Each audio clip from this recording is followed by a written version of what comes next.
Anna's desperate fight when a dead man rises to save Port Charles' greatest spy. The terrifying reality of Anna Devane's captivity has become the centerpiece of General Hospital's most explosive winter storyline. Held in a mysterious location by Jen Sidwell's cold and calculating henchman Pascal, Anna finds herself in an impossible situation where her legendary WASB training and resourcefulness may not be enough to guarantee her escape. Yet, in a shocking twist that defies logic and reason, the one person she least expected, her presumed dead son, Peter August, emerges from the shadows to rescue her. This explosive development has set Port Charles on fire with implications that stretch far beyond a simple mother-son reunion. Anna's captivity, a nightmare without end. Anna Devane, the brilliant and determined WSB operative, had been investigating Caesar Fazen's final project when she unwittingly stumbled into Sidwell's carefully constructed trap. On November 5, 2025, everything changed in an instant. Anna was chloroformed in her vehicle and dragged into captivity before being transported to an undisclosed location, isolated from the world and from everyone who could help her. The voice that greeted her over a speaker system mimicking Fazen's accent sent chills down her spine. For a woman who has fought countless villains, battled international espionage networks, and survived missions that would break ordinary people, this situation represented something uniquely terrifying: complete isolation and powerlessness. What makes Anna's imprisonment particularly sinister is that her captor is none other than Pascal, a mysterious figure who suddenly appeared as Jen Sidwell's butler at Windermere on November 6, 2025, just one day after Anna's abduction. The timing is far too perfect to be coincidence. Pascal takes his orders directly from Sidwell, and he has been meticulously tasked with keeping Anna alive while ensuring she remains imprisoned. The location itself, reached by water transport, according to Anna's fragmented memories, remains undisclosed, adding another layer of vulnerability to her already dire circumstances. Inside her prison, Anna has been reduced to the basics of survival. She writes notes, attempting to document everything she can remember about her abduction. She tries to piece together clues from her transportation, wondering exactly where in the world she has been taken. She must eat what is provided, sleep when her captor allows, and maintain her sanity in an environment designed to break her will. This is a woman who has spent decades operating as an international spy, yet even her extraordinary skills prove insufficient against the modern machinery of Sidwell's criminal enterprise. The mastermind behind the abduction, Sidwell's ultimate power play. Jen Sidwell represents a new breed of villain in Port Charles, one who operates not with brute force or passion, but with methodical precision and calculated cruelty. Sidwell's motivation for kidnapping Anna stems from her dangerous investigation into Caesar Fazen's final project. Anna was asking too many questions, digging too deep into secrets that Sidwell has spent considerable resources protecting. Rather than eliminate her outright, which would have drawn immediate suspicion, Sidwell chose a more elegant solution: remove her from the board entirely while keeping her alive as leverage. This decision reveals Sidwell's genius as a criminal mastermind. With Anna missing, her loved ones and colleagues in Port Charles are distracted and desperate. They waste resources searching for her instead of investigating the true nature of Fazen's work. Meanwhile, Sidwell continues to consolidate power, expand his control, and execute the final phases of whatever grand scheme Fazen initiated. The beauty of Sidwell's plan lies in its economy. One action accomplishes multiple objectives simultaneously. Anna becomes both a prisoner and a solution to his biggest problem. Pascal's role in this operation cannot be understated. He is not merely a butler or a henchman. He is Sidwell's right-hand man, trusted with the organization's most sensitive operation. The fact that Sidwell placed him in the Windermere household suggests a level of confidence and loyalty that speaks to Pascal's capabilities. Every day, he monitors Anna, ensures she doesn't escape, delivers her meals, and reports back to Sidwell on her condition and state of mind. For Anna, each encounter with Pascal represents both a potential opportunity for escape and a reminder of how thoroughly trapped she truly is. Peter August's mysterious return, from dead to savior. The revelation that Peter August is alive shatters everything everyone thought they knew about Anna's situation. Peter, Caesar Phaeton's son and source of immense torment for the people of Port Charles, especially for Maxie Jones, was believed to have died years ago when Anna shot him. His death seemed final, definitive, and necessary for Port Charles to move forward. Yet, in the tradition of General Hospital's most dramatic twists, Peter has somehow survived, lived in hiding, and gathered information that makes him uniquely positioned to rescue Anna. But Peter's return is not a simple redemption story or a convenient plot device. Rather, Peter has been observing the actions of Jen Sidwell from afar for an extended period. While the people of Port Charles were unaware of his existence, Peter was conducting his own investigation into Sidwell's activities. Whether driven by a desire to protect Anna, to prevent Sidwell from completing some heinous project, or by his own mysterious agenda, Peter has accumulated detailed knowledge about Sidwell's operations, his methods, and his vulnerabilities. Peter's decision to rescue Anna represents a profound turning point in his character arc. The man who once held Jason in storage, who manipulated and threatened Maxie, who embraced his father's criminal legacy, this man has chosen to act as a hero. Whether this transformation is genuine or merely another calculated move remains to be seen. But the immediate effect is undeniable. Anna finds herself saved by the last person she ever expected to encounter alive: Peter's intelligence network. How did he know? One of the most intriguing questions surrounding Peter's rescue of Anna is how he obtained such detailed information about Sidwell and Anna's captivity. Peter reveals to Anna that he has been tracking Sidwell's movements for an extended period, long before Anna was kidnapped. This suggests that Peter maintained a sophisticated intelligence network while in hiding, one capable of gathering information about criminal activities in Port Charles despite his own status as a wanted man. Peter's knowledge of Sidwell's operations extends beyond surface-level information. He understands Pascal's role, knows where Anna is being held, and possesses enough tactical advantage to successfully extract her from captivity. This level of intelligence gathering implies either an extensive network of informants, access to surveillance technology, or connections within organizations that still respect or fear him. Given Peter's background as someone trained by Phaeton himself, it is entirely plausible that he maintained contacts and resources that remained unknown even to his family.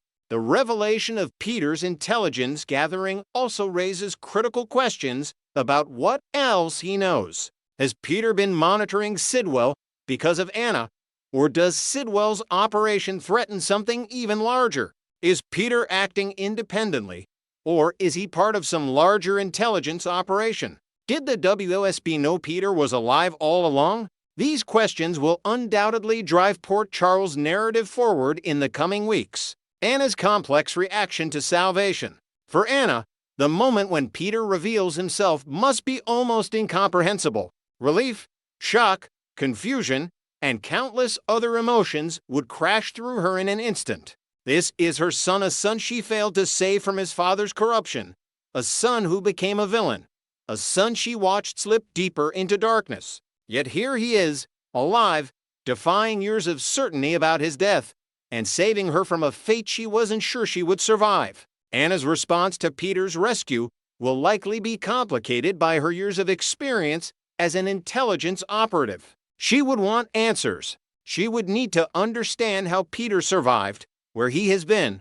what he has been doing, and most importantly, why he has decided to rescue her now. There may be gratitude, but it will be tempered by suspicion and the need to assess whether this rescue is genuine or part of some larger plan. Anna has been betrayed too many times by people she trusted to simply accept Peter's heroism at face value. The emotional complexity of their reunion cannot be overstated. Anna has carried guilt about Peter for years, guilt that she couldn't save him from his father's influence, guilt that she couldn't reach the humanity within him before he descended too far into darkness. Peter's existence, hidden all these years, represents both a second chance and an unanswered question.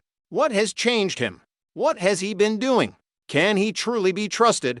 Or is this another manipulation? The broader implications for Port Charles. Peter's emergence from hiding and his rescue of Anna has massive implications for Port Charles' criminal underworld and intelligence community. If Peter has been alive all this time, monitoring Sidwell, then what other secrets has he uncovered? What information does he possess about the various power players in the city? More pressingly, what will happen when the WSB discovers that Peter August, a man they believe dead, has resurfaced? Jack Brennan, the WSB station chief, has been struggling to understand the true nature of Faison's final project. Peter, having monitored Sidwell for so long, likely has insights that could change everything Brennan believes about what is happening in Port Charles. The revelation of Peter's survival and Anna's rescue could transform the entire investigation into Faison's work, potentially exposing truths that multiple factions in Port Charles have been desperate to conceal. Furthermore, Peter's rescue of Anna might serve as a catalyst for larger moves against Sidwell. Sonny Corinthos has already begun plotting ways to destroy Sidwell's blackmail material and end the villain's reign of terror. With Peter now openly active and possessing detailed intelligence about Sidwell's operations, the balance of power in Port Charles could shift dramatically. Sidwell, who has carefully orchestrated events to maintain control, may find himself suddenly vulnerable to enemies approaching from unexpected directions. A son returns, redemption or deception. The fundamental question underlying Peter's rescue of Anna is whether his actions represent genuine redemption or whether they are part of a larger, more sinister plan. Peter August spent years as a villain. He was manipulated by his father, corrupted by his environment, and gave into darkness. Yet people can change, and extraordinary circumstances can alter perspectives in profound ways. If Peter has truly been observing Sidwell and gathering intelligence, perhaps his years in hiding allowed for reflection and growth a chance to become something other than what Faison created. Alternatively, Peter's rescue of Anna might be calculated brilliance designed to gain her trust and her influence. With Anna indebted to him, believing him changed, Peter could position himself to access WSB resources, obtain intelligence that would normally be denied to him, or acquire leverage over multiple power players in Port Charles. Anna's position as a respected WSB operative and trusted advisor to many of the city's most important figures makes her an extraordinarily valuable asset. The truth likely exists somewhere between these two extremes. Peter is probably both genuinely changed by his experiences and strategically motivated to improve his position and access to information.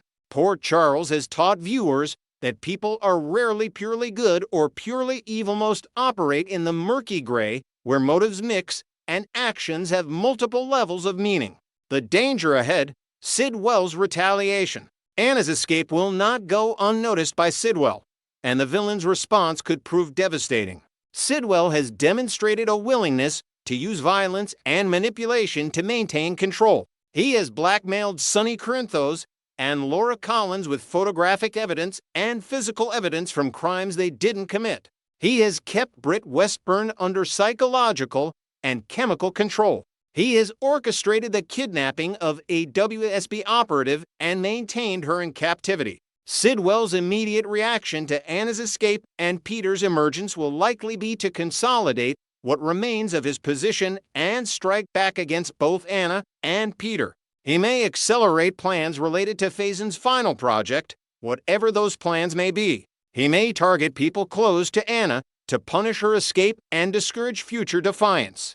Most dangerously, Sidwell might move to eliminate Peter, who now represents a known enemy with extensive intelligence about his operations. The coming weeks in Port Charles will be defined by this escalating conflict.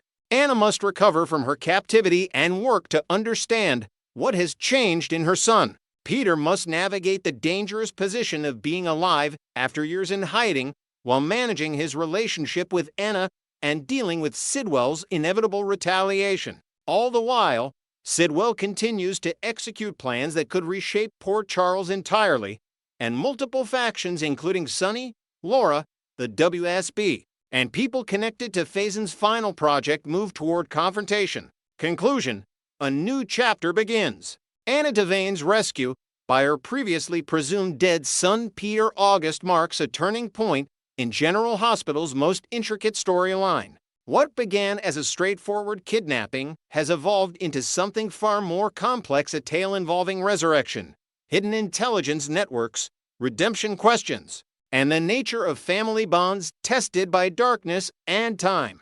Anna's fight for escape was interrupted not by her own strength, but by the unexpected salvation of someone she thought lost forever. The journey ahead will test Anna's ability to trust, Peter's capacity for genuine change, and Port Charles' tolerance for increasingly dangerous secrets. As Sidwell's plans accelerate and multiple power players move toward confrontation, the city faces uncertainty about what role Peter will play and what Anna will do with the second chance at salvation she has been given. In Port Charles, nothing is ever truly finished. No death is final. No villain is vanquished forever. And no family relationship is beyond redemption or beyond betrayal. The only certainty is that the drama is far from over. Next, we will learn about the explosive romantic possibilities brewing between Nina Reeves and the enigmatic WSB chief Jack Brennan that could completely shake up Port Charles. The walls are closing in on Jack Brennan's relationship with Carly, and the fallout promises to be nothing short of catastrophic. For weeks now, Brennan has been operating under the dangerous assumption that his romance with the formidable Carly is invincible, shielded by their mutual attraction and the electric chemistry they share.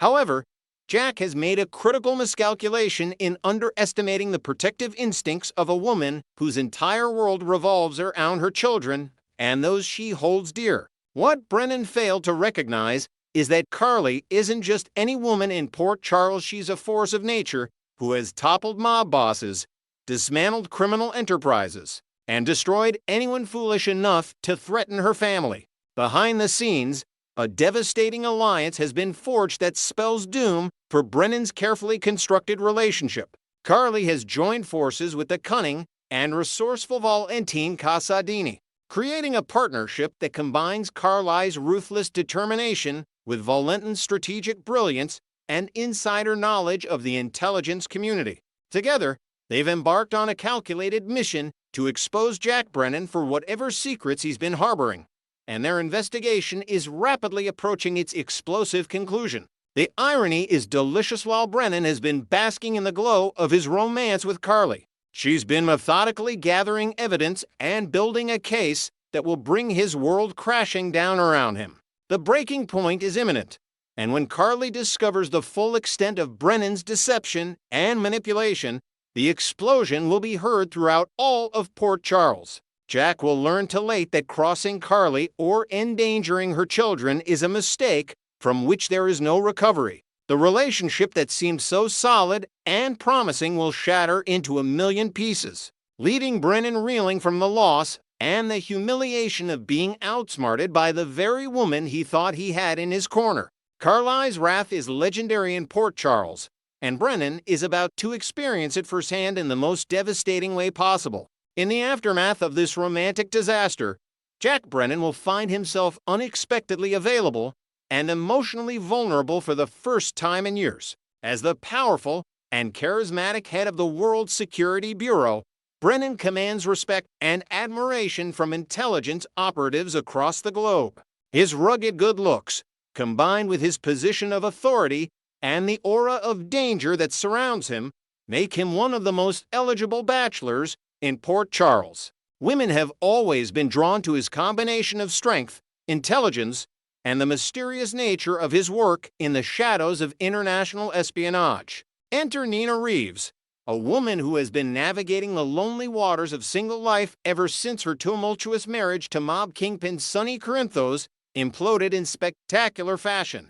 For far too long, Nina has watched from the sidelines as other couples in Port Charles find happiness while she remains alone, her heart guarded but yearning for connection. The passionate, vibrant woman who once commanded attention wherever she went has been living in a romantic wasteland, and the time has come for that to change dramatically.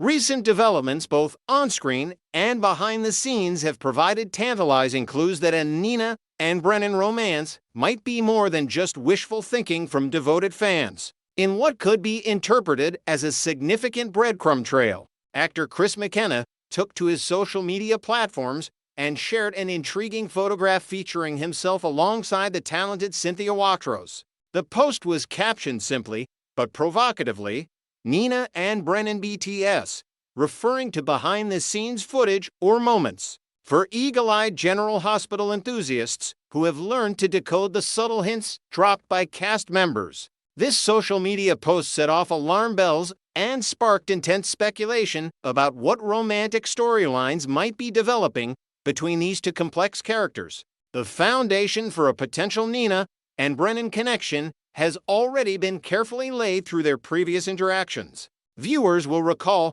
that Jack Brennan currently owes Nina a significant favor following her successful intervention with Charlotte Casadini. When Charlotte was refusing to see her father Valentin during his imprisonment at the notorious Steinmore facility, it was Nina who managed to break through the young girl's walls of anger and resentment. Using her unique understanding of complicated family dynamics and her genuine affection for Charlotte, Nina convinced the troubled teenager to give her father another chance and visit him despite her hurt feelings. This act of kindness created a debt that Jack Brennan has yet to repay, and that outstanding obligation could serve as the perfect catalyst for bringing these two together in unexpected ways. The scenario practically writes itself once Carly delivers the devastating blow that ends her relationship with Brennan.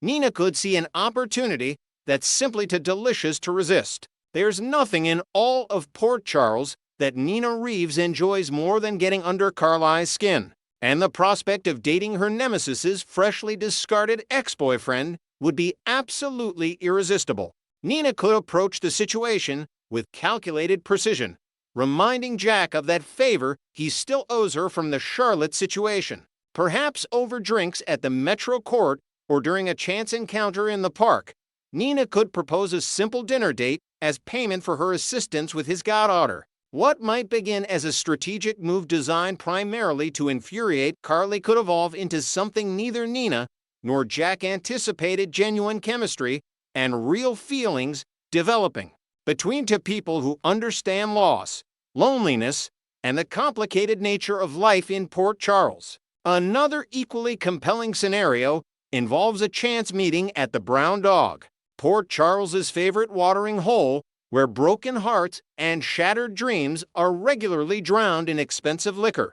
Picture this: Brennan, freshly dumped and emotionally devastated by Carly's brutal rejection, sits alone at the bar attempting to numb the pain with round after round of whiskey. His defenses completely down, his usual control and composure shattered, Jack is vulnerable in a way few people ever see him. Nina happens to arrive at the establishment, perhaps meeting someone for drinks or simply seeking a distraction from her own loneliness. She spots the powerful WASB chief in his moment of weakness and approaches with a mixture of curiosity and opportunity. As the alcohol loosens Brennan's tongue, he begins confiding in Nina about the spectacular implosion of his relationship with Carly, detailing her betrayal and the pain of realizing he'd been played from the very beginning. Nina, always a skilled listener when it serves her purposes, would find this confession absolutely fascinating, soaking up every detail about Carly's scheming and deception. The combination of alcohol, emotional vulnerability, and Nina's sympathetic presence could lead to an impulsive decision, Nina offering to take the inebriated Brennan home, ostensibly to ensure he gets there safely. What happens once they arrive at her place could mark the beginning of a complicated but intensely passionate relationship that catches both of them off guard. Beyond the delicious potential for drama and the satisfaction of irritating Carly, a relationship with Jack Brennan could offer Nina significant practical advantages that extend far beyond romantic fulfillment. Nina's daughter, Willow Corinthos, is currently in the midst of a desperate struggle to regain custody of her children, facing an uphill battle against powerful forces aligned against her. The custody situation has become increasingly dire, with Willow's chances appearing slim despite her determination to reunite with her kids. This is where Brennan's considerable influence and extensive network could prove invaluable. As the head of the World Security Bureau, Jack Brennan has cultivated relationships and accumulated favors from powerful individuals across multiple continents and in every corner of the legal and political establishment. His position affords him access to judges, prosecutors, politicians, and other decision-makers who could potentially influence the outcome of a custody hearing. It's entirely possible that Brennan has a sympathetic judge in his pocket, someone who owes him a favor from a past operation, or someone whose career advancement depends on maintaining good relations with the WSB. If Jack were to fall genuinely in love with Nina, his motivation to help her daughter would be powerful and personal rather than merely professional courtesy. Furthermore, Brennan's influence extends to Drew Kane, Willow's current partner and the father of her children. While Drew certainly has his own agency and makes his own decisions, the reality is that Jack Brennan operates in circles of power that few in Port Charles can access. His connections in the intelligence community, his understanding of how to leverage information and apply pressure, and his strategic thinking could all be deployed to help create a more favorable situation for Willow's custody case. A man as resourceful and connected as Jack Brennan could potentially uncover information useful to Willow's case, smooth the path through bureaucratic obstacles, or simply provide the kind of high-powered legal representation that money alone cannot buy. The transformation of Nina's prospects through a relationship with Brennan would be remarkable. Currently, Nina is a successful businesswoman, but lacks the kind of institutional power and political connections that someone in Brennan's position wields effortlessly. By aligning herself romantically with the WSB chief, Nina would gain access to resources and influence that could change the trajectory of her daughter's custody battle and her own standing in Port Charles society. The visual chemistry between Nina and Jack cannot be overlooked either. Both are strikingly attractive individuals who command attention when they enter a room. Nina's elegant beauty and sophisticated style would complement Brennan's rugged masculinity and commanding presence perfectly. They would make an absolutely stunning couple, turning heads at the Metro Court and generating endless speculation and gossip throughout Port Charles. The behind-the-scenes photograph that Chris McKenna shared offers a tantalizing preview of just how good they could look together on screen, with both actors possessing the charisma and chemistry to sell a complicated, passionate romance. After 2 long years of romantic drought, Nina Reeves desperately needs and deserves a compelling love interest who can match her intensity and complexity. She's a woman of passion, ambition, and deep emotion who has been denied the kind of romance that makes life exciting and meaningful. Jack Brennan, with his dangerous profession, his emotional depth, and his own complicated history, could provide exactly the kind of relationship that would reignite Nina's spirit and give her something to fight for beyond business success and family obligations. The soapy deliciousness of Nina hooking up with Carly's ex-boyfriend cannot be overstated. General Hospital thrives on exactly these kinds of messy, emotionally charged romantic entanglements where past relationships, rivalries, and revenge motivations all collide in spectacular fashion. A Nina and Brennan romance would generate months of compelling drama, featuring jealous confrontations, unexpected tenderness, power dynamics, and the gradual evolution from a relationship born of spite into genuine love and partnership.